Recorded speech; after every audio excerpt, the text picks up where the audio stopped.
My name is Helen Walker. I'm 73 years old, a widow, and until last week, I thought I still had a place in my son's home. That was before Melissa, my daughter-in-law, stood in the doorway, blocking me from coming inside, looked me dead in the eye, and said, "Consider it training for the coffin. It's colder in there." I didn't say a word.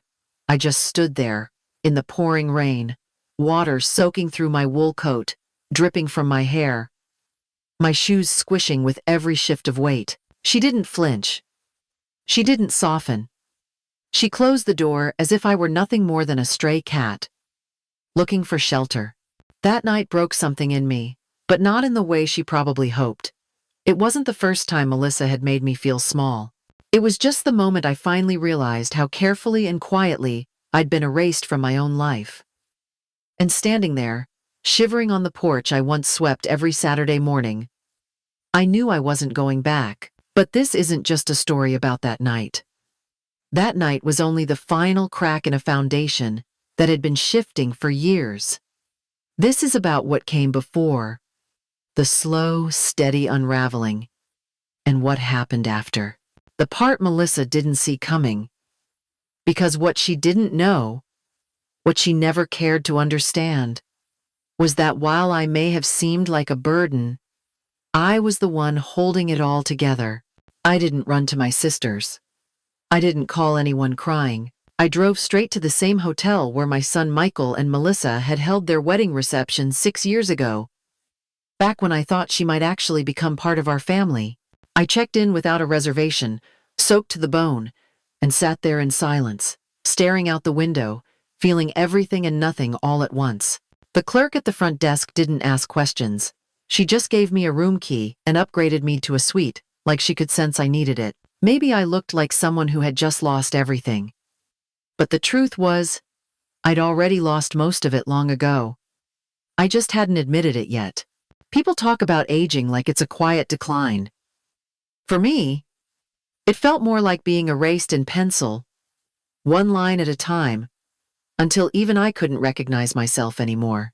That night, with my suitcase packed for me by someone who didn't want me, I made a choice. I wouldn't disappear quietly. I wouldn't be trained for the coffin. Not yet.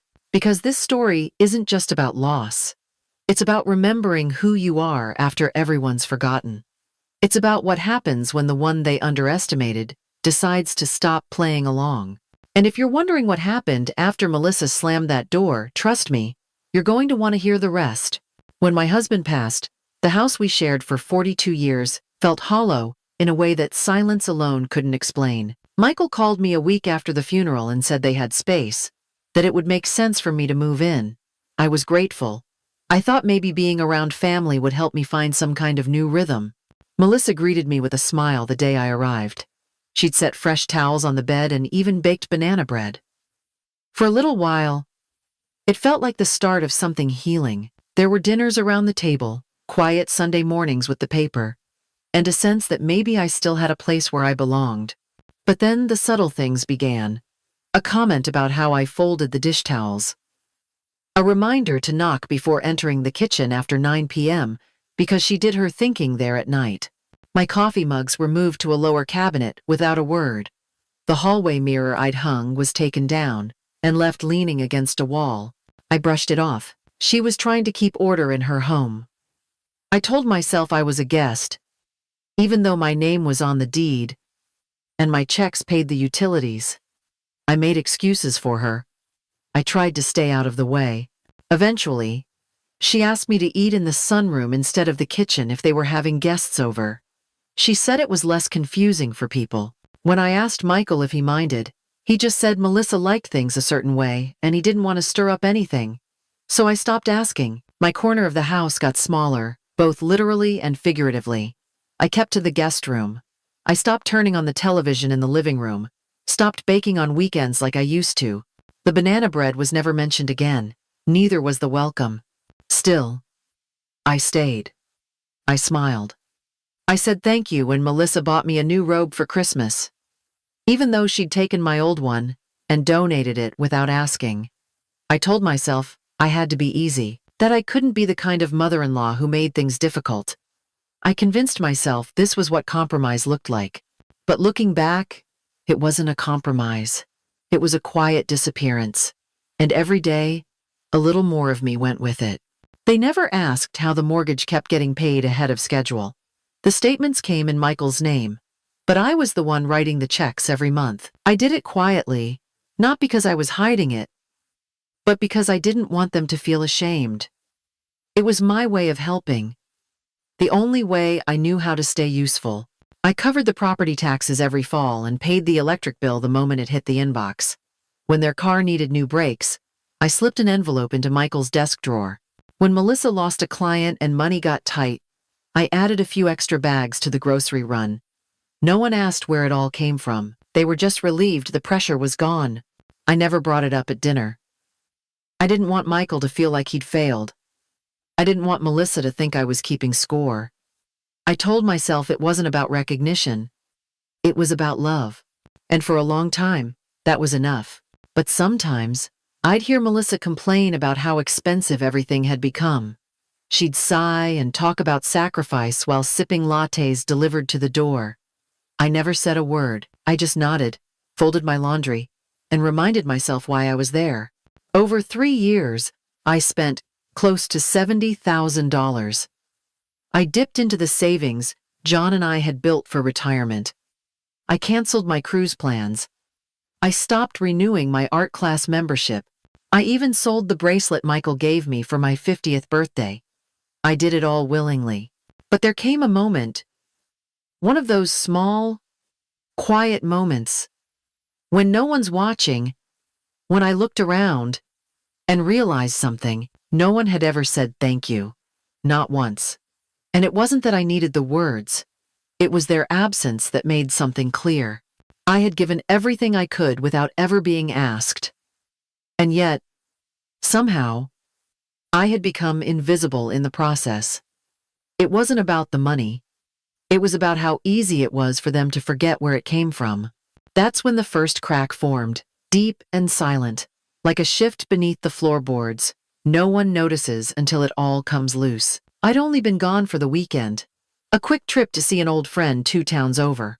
I came back early, thinking maybe I'd bring dinner for everyone, surprise them with those cupcakes Melissa used to like. The rain had just started when I pulled into the driveway. The lights in the living room were on. Someone was home. I fumbled with my purse, couldn't find my keys, so I rang the bell. Melissa opened the door like she'd been expecting me. She didn't look surprised, didn't smile, didn't step aside. She just leaned on the doorframe, arms crossed, like I'd shown up to the wrong house. I told her I couldn't find my key. I laughed a little, tried to make it light. She didn't even blink. She said, flat and cold, that my room had already been cleared out, that Michael wasn't home, that it was better this way. I asked her what she meant. I asked her where my things were. She didn't answer either question. She just tilted her head, and with a look I'll never forget, said those words. Consider it training for the coffin. It's colder in there. For a second, I thought I misheard. My heart stopped. My hands went numb, before the cold even had the chance to bite. Then, she closed the door. Just like that. The click of the lock echoed in a way that made my chest feel hollow. I stood there for a full minute. The rain had turned heavy, soaking through my jacket. I could feel water pooling in my shoes, my fingers stiff around the paper bag I'd brought back from the bakery. I left it there on the porch and walked to the car. I didn't cry. Not then. Not even when I passed the familiar hedges I used to trim every spring. Not when I saw the living room curtains flutter through the window and realized she'd left them open. I just drove. I didn't know where to go. I ended up at a hotel off the freeway, the same one where Michael and Melissa had danced their first dance as husband and wife. The lobby smelled like citrus and fresh linen.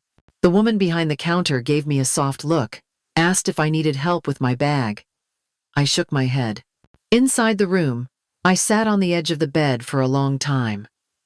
My coat left puddles on the carpet. I didn't even take off my shoes. I just sat there, staring at nothing, feeling every inch of what I'd lost. It wasn't just a home. It was the illusion that I had one.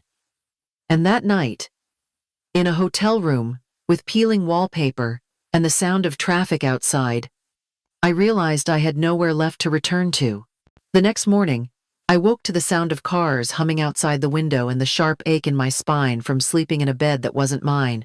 I sat up slowly, every muscle stiff from the night before, but something inside me felt different. Maybe it was the quiet, or maybe it was the way no one could interrupt that quiet. I made myself a cup of hotel coffee and opened my laptop. My fingers hovered for a moment before typing in the login to my bank account. I'd done it hundreds of times, but never for myself. This time, I wasn't checking if everything had gone through. I was stopping it, one by one. I canceled every automatic payment tied to that house. Mortgage, utilities, cell phone, car insurance, the daycare fees for my granddaughter. I didn't leave a note. I didn't owe them an explanation. The numbers were cold and clean, but with every click, I felt something warm return to my chest. Next, I called the insurance company. I took my name off the car registration. I updated my billing address. I closed 2 credit cards I hadn't used in over a year. The voice on the other end of the line asked if I was sure. I told her I'd never been more sure of anything. By noon, I was sitting in that little hotel room, surrounded by paperwork and silence. But this time, the silence didn't feel empty. It felt earned. For the first time in a long while, I wasn't waiting for permission. I wasn't asking if it was okay. I took a long shower, the kind where you let the water run over your head just to feel something wash away. I looked at myself in the mirror afterward, towel wrapped around me, hair a wet mess. I saw the lines on my face, the tiredness in my eyes. But underneath all of that, I saw someone I hadn't looked for in years. I made a list. Not of chores, not of errands, not of what anyone else needed, just things I wanted. A place of my own. A library card again. That lemon tree candle I'd stopped buying. I didn't know what the future looked like, but I knew it wouldn't look like the past. They thought I needed them, but I was the one keeping them afloat. The call came just after noon. I saw Michael's name on the screen, and for a moment, I thought maybe he was just checking in. Then I answered, and all I heard was panic. He asked if I had changed something with the mortgage. Said the bank called him, that payments were missing, and everything looked off. I told him I had, in fact, stopped the payments. There was a pause on the other end, heavy and confused, like he didn't know how to even begin to understand that. I explained it simply. For the last 3 years, I'd been paying the mortgage, and the property taxes, and the electricity, and the gas. He started to interrupt, to ask what I meant, but I just kept going. I told him the car insurance was under my name, that I'd been covering the daycare fees when Melissa went back to work. That's when the washing machine broke. It was me who bought the new one. There was another long silence. Then he asked why I never said anything. I told him it wasn't about saying anything. It was about helping. I loved him. I loved his family. I thought I was making life easier. I didn't need credit. I just wanted to contribute. I heard him breathe through his nose, sharp and shaky. He tried to say he didn't know. I told him I believed that. But not knowing didn't make it better. Not noticing wasn't harmless. It had consequences. I didn't raise my voice. I didn't accuse him of anything. I just laid the truth in front of him like a table already set. He could sit with it or walk away. Either way, it was his now. He asked where I was. I told him I was fine, that I'd found a temporary place, that I wasn't coming back. He didn't argue. He didn't ask me to reconsider. Instead, for the first time in our entire conversation, he said nothing. Just silence. Not the kind you fill. The kind that says everything. I could feel the moment he realized what had really happened. Not just the money, not just the house, but the part where he let his wife turn his mother into a stranger.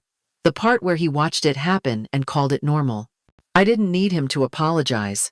I needed him to see it. And in that silence, I knew he finally did. The call came 2 days after Michael found out. I recognized the number but let it ring twice before picking up. Her voice was soft, almost syrupy, like nothing had happened. She said she'd been thinking. That may be that things got out of hand, that she missed having me around. She spoke about respect, about starting over, about how families should support one another. Then, casually, she added that if I came back, we'd need to have clear boundaries. But of course, I'd continue helping with the bills. For everyone's peace of mind. I didn't raise my voice. I didn't argue. I simply said I appreciated her call, but I wouldn't be returning. I told her I'd signed a lease that morning. A one-bedroom, quiet neighborhood, enough sun to keep a plant alive, and space for a reading chair. My name? On everything. There was a pause. Then her tone shifted. She asked if I thought I was abandoning my granddaughter, that she'd grow up wondering why I disappeared, that maybe legal arrangements could be made to keep things stable. I almost laughed. Not because it was funny, but because it was so familiar. That edge in her voice. That needs to control the story. I told her calmly that she could do what she needed to do. Then I said, try explaining to a judge why a grandma stopped paying your bills is a reason to keep her from her granddaughter. The line went quiet again. Not the kind of quiet that waits for a reply, but the kind that signals retreat. She hung up without another word. I stood at the window, lease papers still warm from the printer in my hand. A breeze rolled in through the cracked glass, and for the first time in months, I felt like I could breathe all the way in. It wasn't just that I said no. It was what I meant it. That I didn't feel guilty. That I didn't second-guess myself, or check to see if she was okay. I wasn't responsible for Melissa's comfort anymore. And the freedom in that truth was bigger than anything I'd lost. Whatever power she thought she had over me, it ended the moment I stopped playing her game. I didn't need revenge. I didn't need validation. I just needed distance. And now, I had it. The apartment was small, but it was mine. The floors creaked a little near the kitchen, and the windows stuck on humid days. But I didn't mind. I bought a yellow armchair from a thrift store and placed it right by the window, where the morning sun spilled in across the floor like warm honey. I read there most mornings. A cup of coffee balanced on the sill, no one asking when I'd be done. I didn't have to announce where I was going or ask if I could use the oven. I cooked what I wanted, when I wanted, and I kept lemons in a bowl on the counter just because I liked how they looked. There were days when the quiet felt too big, when I'd reach for a second mug by habit, when I'd wake up thinking someone needed me. But those moments passed. Slowly, gently, like clouds breaking up after a storm. I started writing grocery lists again. I started humming in the shower. I even bought a plant and didn't kill it. 6 months later, on a Sunday, I got a message from Michael. No long explanation, just a photo of my granddaughter in a party hat, cake on her cheeks, and 3 words. No strings attached. I stared at that photo longer than I should have. Then I replied, saying I'd love to see her if the offer was real. He wrote back right away, with a time and a place. The park near the old library, the one with the tire swing and ducks that used to make her giggle when she was small. I almost didn't go. I told myself I didn't need closure. But when the day came, I packed a small bag with tissues and apple slices and walked the 10 blocks like it was a pilgrimage. She ran to me the moment she saw me. No hesitation, no questions, just her arms around my waist and her breath in my jacket. I hadn't realized how much I missed that sound. Michael stood back, hands in his pockets. He looked older, tired. I nodded at him. He nodded back. It wasn't forgiveness. It wasn't an apology, but it was something. We spent an hour on the swings. I pushed her gently, her laughter rising into the sky like wind chimes. She asked if I still made banana bread. I said I did. She asked if I could show her. I told her maybe next week, if she wanted to come by. As the sun dipped low and the grass turned golden, I sat back on the bench, watching her twirl. I thought about the woman I used to be. The one who stayed quiet, to keep the peace. the one who gave everything just to belong. I wasn't that woman anymore. Some storms come to destroy, others to reveal what needs to be rebuilt, and some, like mine, wash away what was never meant to last.